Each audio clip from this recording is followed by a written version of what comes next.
Hello everyone, welcome to the Layman Way, where we are completing fundamentals of physical geography. And this lecture is a part of my 2 months geography course program to help you one step closer to your goal.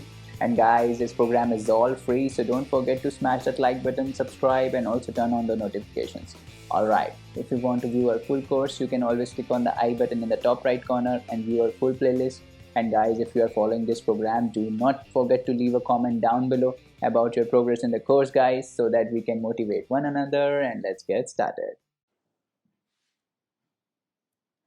तो चलिए दोस्तों, करते हैं आज का lecture start. और आज हम कंटिन्यू करेंगे अपने लेक्चर के साथ, जो कि सैलिनिटी पे बेस्ड था। लास्ट लेक्चर में हमने सैलिनिटी का बात किया था और हम सैलिनिटी का हॉरिजॉन्टल डिस्ट्रीब्यूशन पढ़े थे कि भाई हमने ये पढ़ा था कि जो सैलिनिटी है वो वेरी कैसे करती है ना। हमने पढ़ा था कि ब्रैकिश वाटर क्या होता है, सैलिन वाटर क्या होता है, फ्रेश वाटर क्या होता है, और इसके साथ कैसे ये सब वेरी करता है। तो हमने हॉरिजॉन्टल डिस्ट्रीब्यूशन तो पढ़ लिया कि भाई लैटिट्यूड्स के साथ कैसे वेरी करता है। ट्रॉपिक्स में ज़्यादा नहीं रहता है, जहाँ पे इनक्लोज चीज़ होते हैं, जहाँ एवेपोरेशन ज़्यादा होता है, तो वहाँ पे सैलिनिटी भी ज़्यादा होती है, क्योंकि ज़्यादा वाटर एवेपोरेट करता है।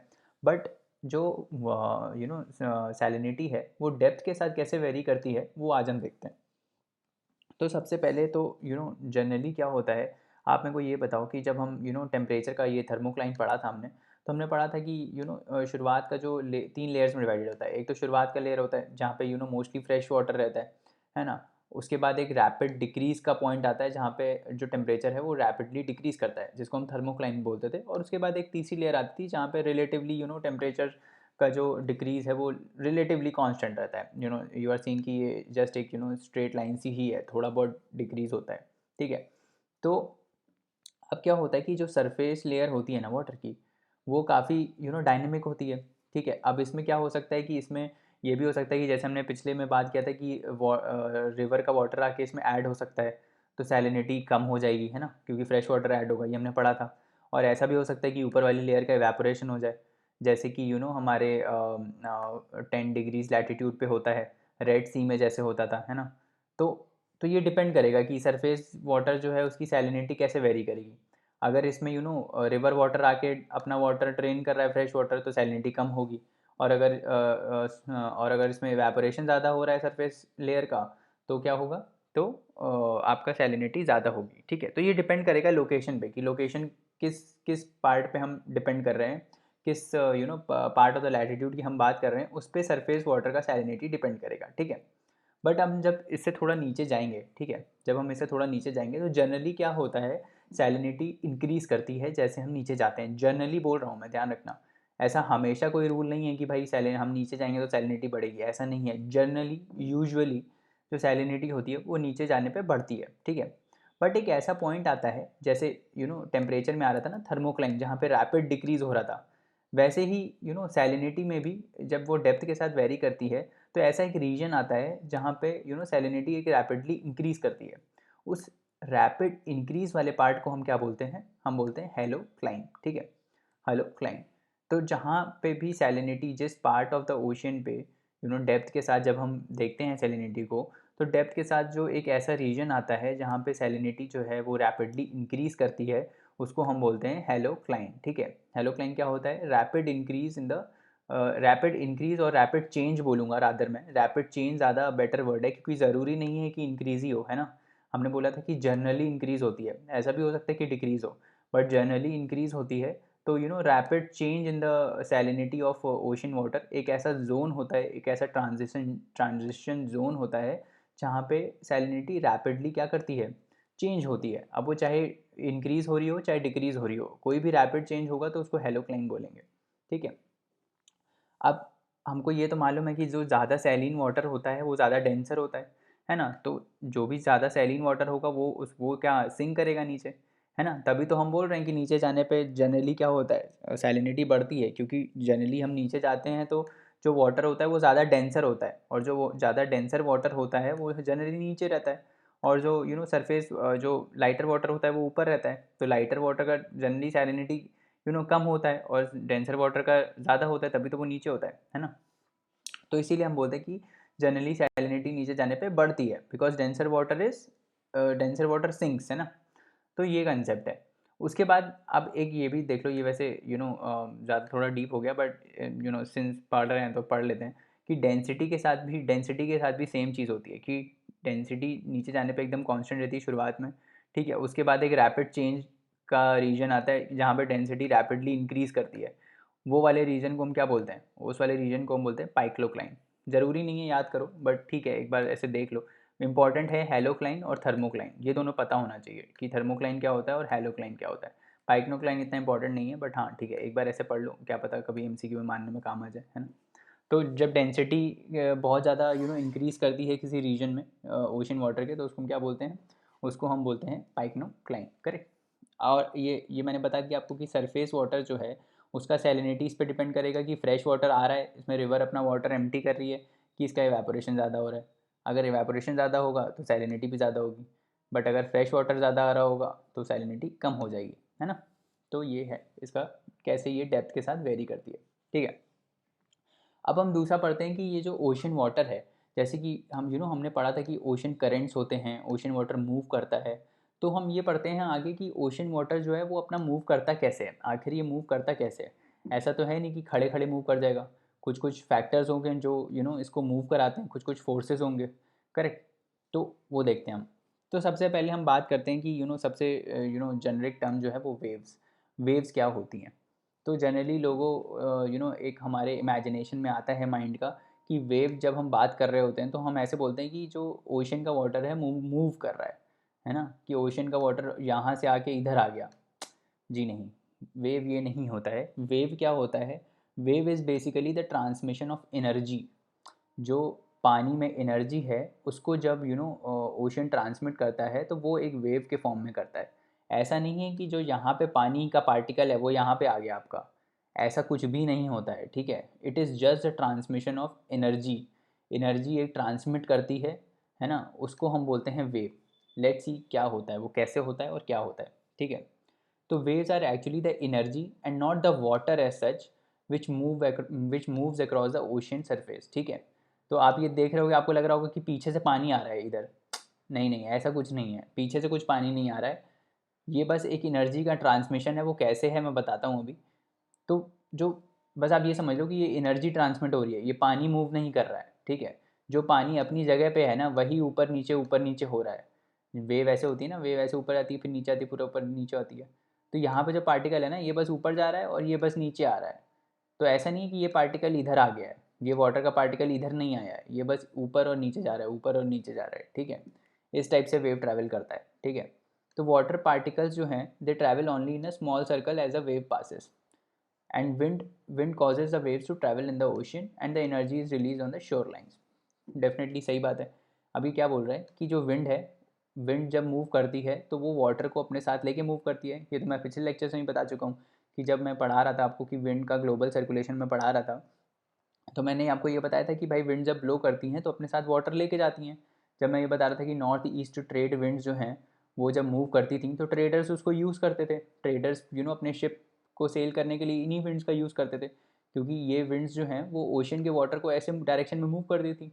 जिस डायरेक्शन में विंड ब्लो करती थी वो अपने साथ ये ओशन के वाटर को लेके मूव करती थी, ठीक है। तो ऑब्वियसली विंड्स ही ऐसी फैक्टर हैं, winds one of the factors हैं जो ओशन के वाटर को मूव कराती हैं, है ना। तो ओशन का वाटर के मूवमेंट का एक फैक्टर है कि विंड्स विंड्स नहीं होंगी तो मुश्किल हो जाएगा ओशन के वाटर को मूव करना, ठीक है।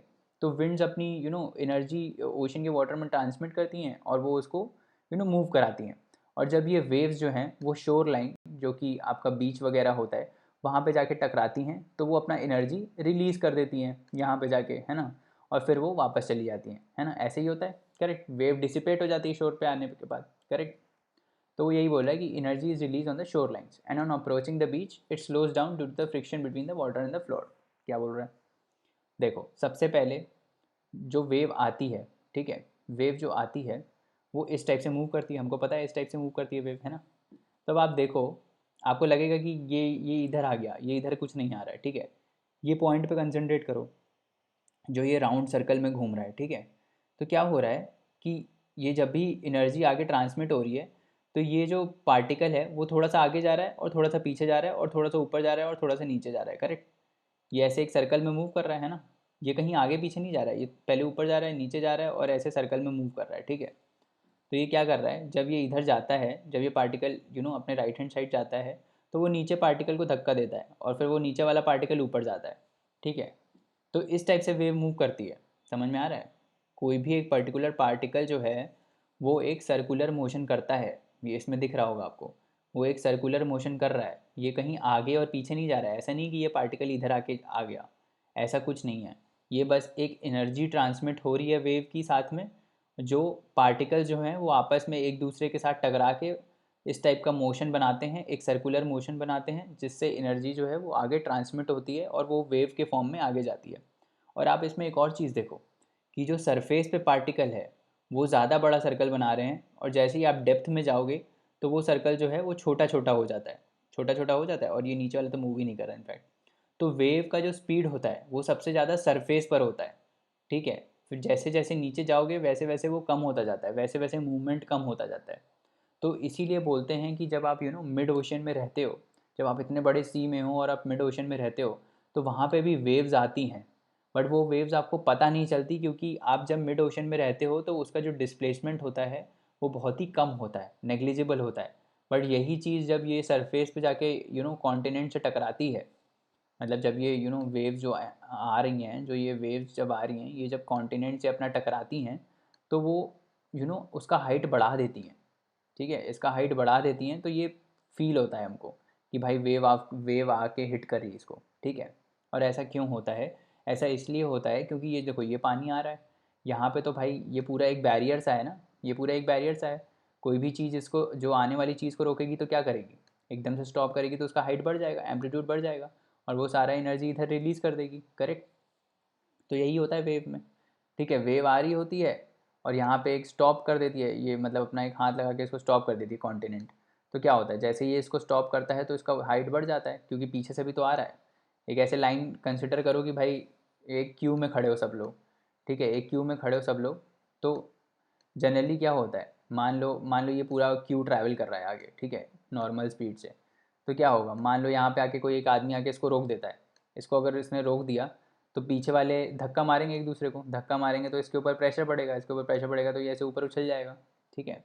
कुल मिला के जैसे एग्जाम्पल है कि कैसे वेव जब आती है और वेव जब शोर लाइन पर टकराती है तो उसका एम्पलीट्यूड क्यों बढ़ जाता है। वो इसी वजह से बढ़ता है क्योंकि पीछे वाली वेव्स आके इसको पुश करती हैं, और इसको पुश करती हैं तो ये इसका हाइट बढ़ जाता है।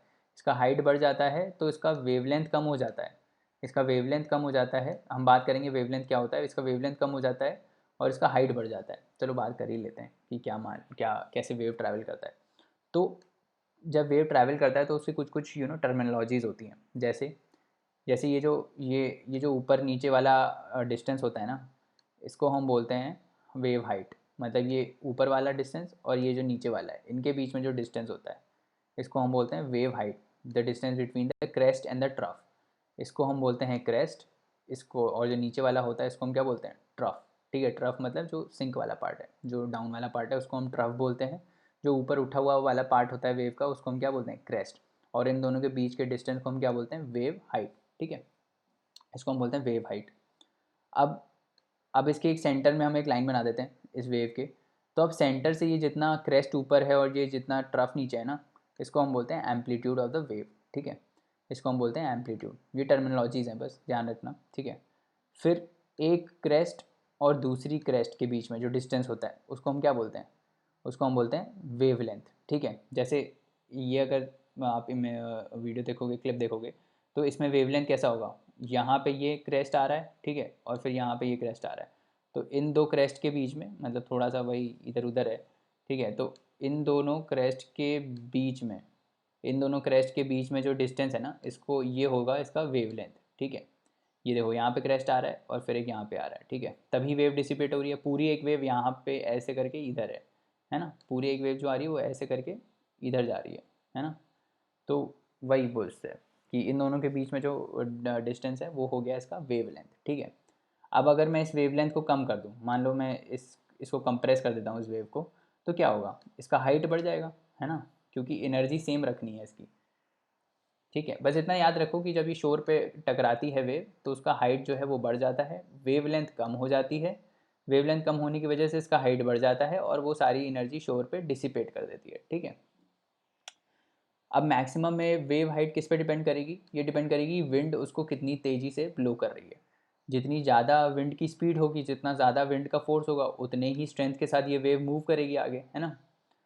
और ये भी डिपेंड करता है कि कितनी स्ट्रेंथ है उस विंड के अंदर, और दूसरा कि कितने टाइम तक ब्लो कर रही है। ऐसा हो कि भाई 1 सेकंड तक बहुत ज़्यादा विंड ब्लो कर रही है तो उतनी ज़्यादा वेव जनरेट नहीं होगी, rather than someone a wind speed जो कि थोड़ी लो हो बट वो बहुत ज़्यादा टाइम तक ब्लो कर रही हो, ठीक है। तो अगर वो विंड बहुत ज़्यादा टाइम तक ब्लो करती है ना, ओवर अ लार्जर एरिया, है ना, and it blows in a single direction, तो वो एक हाई और अच्छी वेव को जनरेट करती है। तो वेव ऐसे ही जनरेट होती है कि भाई विंड का डायरेक्शन एक जगह कांस्टेंट है और वो बहुत ही ज़्यादा टाइम तक ब्लो कर रही है ओवर द लार्जर एरिया, ठीक है। तो उसको हम बोलते हैं, उससे वेव जनरेट होता है। और विंड क्या करती है, wind pushes the water body in a course while the gravity pulls the crest of the wave downward. तो क्या बोल रहा है ये, भाई देखो क्या बोल रहा है कि विंड जो है वो वेव को पुश करती है। अब वेव को पुश करती है तो ये जो क्रेस्ट ऊपर उठ रहा है ना इसका, ये जो क्रेस्ट ऊपर उठ रहा है इसका, ऐसे मूव कर रही है ना वेव। वेव कैसे मूव कर रही है, वेव ऐसे मूव कर रही है ना, कि वेव ऐसे मूव कर रही है। तो ये जो उठी वेव, जब जब ये वेव ऊपर आ गई तो इसको नीचे कौन खींचता है, इसको नीचे खींचता है अपना ग्रेविटी। तभी तो ये नीचे आती है और ये पूरा ऐसे बन जाता है, ठीक है। फिर यहाँ पे जब आती है तो फिर विंड का फोर्स ऊपर ज़्यादा लगने लगता है तो फिर ये ऊपर चली जाती है। फिर ये ऊपर जाती है तो फिर ग्रेविटी इसको नीचे कर देती है। तो इस टाइप से वेव अपना ट्रैवल करती है, ठीक है। इस टाइप से वेव जो है वो ट्रैवल करती है। तो this is how the wave travels, ठीक है। बट ये याद रखना कि जो हर एक पार्टिकल का मोशन होता है वो क्या होता है, वो एक सर्कुलर होता है, सर्कल होता है, दैट इज़ अ सर्कल, ठीक है। चलो आगे बढ़ते हैं। फिर अब हम देखते हैं कि टाइड्स क्या होते हैं। अब टाइड्स हमको मालूम ही है क्या होते हैं। टाइड्स क्या होता है कि जब भाई वाटर का लेवल बहुत बढ़ जाता है तो हम उसको बोल देते हैं हाई टाइड। जैसे ये मान लो शोर है आपका, ठीक है, ये शोर है, लेट्स से ये शोर है, ठीक है। और यहाँ तक आपका नॉर्मल सी लेवल रहता है, यहाँ तक नॉर्मल पानी रहता है। बट हाई टाइड में क्या होता है, हाई टाइड में यही पानी का लेवल जो है वो ऊपर आ जाता है, थोड़ा इतना आ जाता है ना। तो ये जो डिफरेंस आया हाइट में, यहाँ से आपका इधर से इधर तक, ठीक है, ये क्यों आया, ये आया टाइड की वजह से। और टाइड क्यों आती है ये हम पढ़ेंगे, अभी यही पढ़ने वाले हम, टाइड क्यों आती है। तो एक बार तो क्या होता है कि ये वाटर लेवल ऊपर चला जाता है, जिसको हम बोलते हैं हाई टाइड। हाई टाइड मतलब कि ये जो सी लेवल है ये ऊपर चला गया नॉर्मल लेवल से, ये नॉर्मल लेवल है, इस लेवल से ये यहाँ तक आ रहा है पानी अब, तो इसको हम बोलते हैं हाई टाइड। और यही चीज़ अगर क्या हो जाए, यही चीज़ अगर लो हो जाए, मान लो यही चीज़ ऐसे लो हो जाए, ठीक है, ये लेवल यहाँ पे आ जाए, तो इसको हम क्या बोलेंगे, इसको हम बोलेंगे लो टाइड। तो एवरेज से जब सी लेवल गिर जाता है तो उसको हम लो टाइड बोलते हैं, और अगर एवरेज से ऊपर चला जाता है तो उसको हम क्या बोलते हैं, हाई टाइड। टाइड मतलब जो वेव जो राइज और फॉल होता है सी लेवल में, यही जो बताया ना, जो राइज होता है सी लेवल में और जो फॉल होता है सी लेवल में, इसी प्रोसेस को हम क्या बोलते हैं, इसी प्रोसेस को हम बोलते हैं टाइड। और ये क्यों होता है टाइड, अब इसका रीज़न ये है, टाइड इसलिए होता है क्योंकि देखो जो अर्थ है ना, उसके अराउंड मूव करता है, अर्थ के अराउंड दो चीज़ें मूव, मतलब अर्थ जो है वो एक तो सन के अराउंड मूव करती है, ठीक है, और अर्थ के अराउंड मूव करता है अपना मून, ठीक है। अब ये दोनों प्लानिटरी बॉडीज़ जो हैं उनका अपना ग्रेविटेशनल पुल है, जिसको क्या बोलते हैं, उत्काकर्षण क्या बोलते हैं हिंदी में, ठीक है। तो जो भी है वो है ना, हिंदी में नहीं पता मेरे को क्या बोलते हैं। तो इसका जो ग्रेविटेशनल पुल है, ठीक है, ग्रेविटेशन पुल है वो दोनों का लगता है, ये मून का भी लगता है और सन का भी लगता है। तो इस ग्रेविटेशनल पुल की वजह से इसका पानी, जो अर्थ का जो पानी है, अर्थ का जो वाटर है, वो ऊपर आता है और नीचे जाता है, ठीक है। इसी ग्रेविटेशनल पुल की वजह से ये जो टाइड्स हैं वो अकर होती हैं, ठीक है। तो टाइड्स क्या होता है, the periodical rise and fall in the sea level once or twice a day, एक बार हो सकती है या फिर दो बार हो सकती है दिन में, mainly due to the attraction of the sun and the moon, ठीक है। तो जो मून है अपना और जो सन है, उसके जो ग्रेविटेशनल पुल की वजह से ये जो पानी है वो ऊपर जाता है और नीचे जाता है। तो उसको हम बोलते हैं, उसको हम क्या बोलते हैं, टाइड्स, दीज आर टाइड्स। अभी आप इमेज में साफ देख पा रहे होगे कैसा होता है ये अपना मून है, ये अपना सन है, ठीक है। जब मून और सन एक लाइन में होते हैं, चाहे वो यहाँ पे मून हो चाहे वो यहाँ पे मून हो, जब ये एक लाइन में होते हैं तो क्या होता है कि दोनों का ग्रेविटेशनल पुल वो हो जाता है, क्या बोलते हैं, एक लाइन में आ जाता है। मतलब ये भी अपना ग्रेविटेशनल पुल लगाता है और ये भी अपना ग्रेविटेशनल पुल लगाता है, तो उसकी वजह से जो टाइड आती है उसको हम बोलते हैं हाई टाइड, ठीक है। जब वाटर को दोनों लोग मिल के खींचेंगे ऊपर, ठीक है, तो क्या आएगा, तो आएगी हाई टाइड, ठीक है। और वही चीज़ जब जब ये मून जो है वो इधर आ जाता है, जब मून जो है वो इधर आ जाता है, तो ये काउंटर कर देता है इसके ग्रेविटेशनल पुल को बेसिकली। तो ये क्या करता है, ये ग्रेविटेशनल पुल इधर लगा रहा होता है और ये अपना इधर लगा देता है, तो उस वजह से क्या होता है, ये जो टाइड है वो लो टाइड में बदल जाता है, ठीक है। तो इस वजह से हाई और लो टाइड्स आती हैं। इनको हम स्प्रिंग और नीप टाइड्स भी बोलते हैं। स्प्रिंग टाइड इसको बोलते हैं जब ये हाई हाई टाइड आती है, और जब मतलब नीप उसको बोलते हैं जब ये राइट एंगल पे होता है इधर, तो इसको हम नीप बोलते हैं, आगे देखेंगे। बट ये बेसिक प्रोसेस होता है हमारा। इस इमेज से बहुत ही अच्छे से आपको समझ में आ जाएगा। ये जो ब्लू ब्लू आप देख रहे हो, that is representing the tide, that is representing the water. तो अब देखो, जब ये स्ट्रेट लाइन में आएगा, तो ये बल्ब जो है वो बहुत इंक्रीज़ हो जाएगा, है ना। इसका मतलब है कि हाई टाइड आ रही है, ठीक है। और जब ये परपेंडिकुलर आएगा तो ये छोटा सा है, ठीक है, इसका मतलब ये लो टाइड है, ठीक है, करेक्ट। तो इसको ऐसे टाइड्स अकर होती हैं। अब दूसरा एक कंसेप्ट आता है जिसको हम बोलते हैं क्या, सर्ज।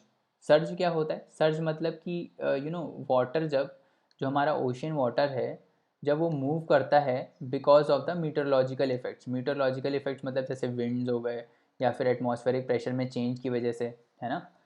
उस तब जब मूव करता है उसको हम बोलते हैं, उसकी वजह से जब वाटर मूव करता है तो उसको हम क्या बोलते हैं, उसको हम बोलते हैं सर्जेस। तो surges are not like regular tides, ये टाइड्स नहीं है। मतलब टाइड्स क्यों आ रही हैं, tides basically tides are forming because of the gravitation, gravitational pull की वजह से आ रही हैं ये सन और मून के। बट सर्जेस जो हैं, surges are not due to this gravitational pull of the earth and the moon. Surges are due to the wind movements और एटमॉस्फेरिक प्रेशर चेंजेस। मतलब कि जो मीटरोलॉजिकल इफेक्ट्स हैं, है ना, जो वेदर चेंजेस हैं, उसकी वजह से जो जब ओशन वाटर जो है वो ऊपर या नीचे आता है या उसके लेवल में चेंज होता है, तो उसको हम क्या बोलते हैं, उसको हम बोलते हैं surges. These are because of the wind movements and the atmospheric pressure changes, and these are not like regular tides. ये ध्यान रखना, सर्जेस और टाइड्स में डिफरेंस यही होता है कि टाइड्स जो हैं वो ग्रेविटेशनल पुल की वजह से होते हैं of the sun and the moon, but जो सर्जेस होते हैं they are due to the meteorological effects, the winds and the atmospheric pressure changes, ठीक है। इसको बार बार पढ़ना तो याद होगा। अब देखो, अब क्या होता है कि जब ये इन दोनों को पुल करता है ना, जब जब ये जो मून है और जो सन है, जब ये अपना ग्रेविटेशनल पुल लगाता है, तो उसकी वजह से क्या होता है, देखो उसकी वजह से क्या होता है, ये बल्ज क्रिएट होता है ना। अर्थ का जो शेप होता है वो डिस्टॉर्ट होता है, क्योंकि ये पानी बाहर आने लगता है। बाहर मतलब ऐसा नहीं कि स्पेस में आने लगता है, मतलब वो उठने लगता है, कुल मिला के बात ये है, ठीक है। तो इसको ऐसे रिप्रेजेंट किया हुआ है। तो मान लो यहाँ पे सन और मून ऐसे हैं, ठीक है, यहाँ पे सन है, यहाँ पे मून है, तो ये ऐसे उठ जाता है एक साइड से। एक साइड से जो पानी है वो उठ जाएगा, है ना, हाई टाइड आने लगेगी। तो अर्थ तो यार डिस्टॉर्ट हो जाएगी, मतलब अर्थ का जो शेप है पहले ऐसे राउंड था, वो अब ऐसे हो गया है, ठीक है। तो उसको बैलेंस करने के लिए, जब भी ऐसा होता है, तो उसको बैलेंस करने के लिए अर्थ का जो रोटेशन होता है वो एक सेंट्रीफ्यूगल फोर्स लगाता है, ठीक है। सेंट्रीफ्यूगल फोर्स कब लगता है, जब रोटेशन हो रहा होता है तब एक फोर्स लगता है जिसको हम बोलते हैं सेंट्रीफ्यूगल फोर्स। और वो जो लगता है वो इसके अपोजिट डायरेक्शन में लगता है इसको बैलेंस करने के लिए, ठीक है। तो उसको बैलेंस करने के लिए जो अर्थ है वो ऐसे एक सेंट्रीफ्यूगल फोर्स लगाता है, ऐसे करके, ठीक है। क्योंकि इसका शेप डिस्टॉर्ट हो गया इस वजह से ये लग रहा है, तो सेंट्रीफ्यूगल फोर्स इधर लगेगा और जो ग्रेविटेशनल पुल है सन और मून का वो इधर लगेगा, ठीक है। तो ये हो गया सेंट्रीफ्यूगल फोर्स, और ये हो गया क्या, ये हो गया ग्रेविटेशनल अट्रैक्शन फोर्स। समझ में आ रहा है, ठीक है ना, समझ में आ रहा है ना। तो दो बल्जेस क्रिएट होते हैं अर्थ में।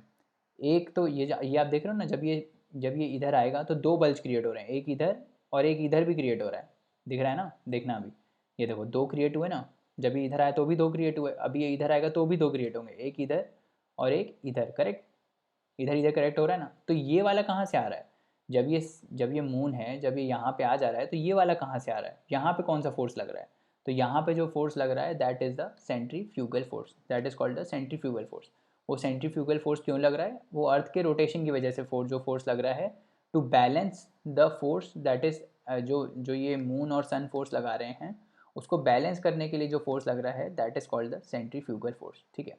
और जो नेट टाइड जनरेटिंग फोर्स होता है, जो नेट फोर्स होगा जिससे टाइड बनेगी, वो क्या होगा, इन दोनों के बीच में डिफरेंस होगा, करेक्ट। क्योंकि एक चीज़ किसी को नीचे खींच रही है, एक चीज़ किसी को इधर खींच रही है, तो दोनों के बीच में डिफरेंस ही होगा ना, जिसकी वजह से ये ऊपर या नीचे जाएगा, करेक्ट। जब ये सेंट्रीफ्यूगल फोर्स ज़्यादा हो जाता है तब भाई वो टाइड लो में चली जाती है, और जब ये सेंट्रीफ्यूगल फोर्स कम हो जाता है तो टाइड क्या हो जाती है, हाई टाइड हो जाती है। समझ में आ रहा है ना? तो अब पढ़ लेते हैं क्या बोल रहा है। Centrifugal force acts to counter balance the gravitational pull of the sun and the moon. तो मैंने बता ही दिया कि भाई सन और मून का इधर लगता है, तो उसको काउंटर करने के लिए जो अर्थ फोर्स लगाता है उसको हम बोलते हैं सेंट्रीफ्यूगल फोर्स। तो उससे एक बल्ज क्रिएट होता है। एक तो बल्ज इसके ग्रेविटेशनल पुल की वजह से क्रिएट हो रहा था, और एक बल्ज जो है वो काउंटर करने के लिए एक अर्थ ने बल्ज क्रिएट किया जिसको हम बोलते हैं सेंट्रीफ्यूगल, मतलब tidal bulge due to centrifugal force. Together, the gravitational pull and the centrifugal forces are responsible for creating the two major tidal bulges on the earth। ठीक है, तो कभी भी कोई आपसे पूछ ले कि टाइड्स जनरेट क्यों होती हैं, कौन से फोर्सेज हैं जो टाइड्स को जनरेट करते हैं, तो सिर्फ ये मत बता देना कि सिर्फ ग्रेविटेशनल फोर्स होता है जिसकी वजह से जनरेट होते हैं। It is also the centrifugal force of the earth that is responsible.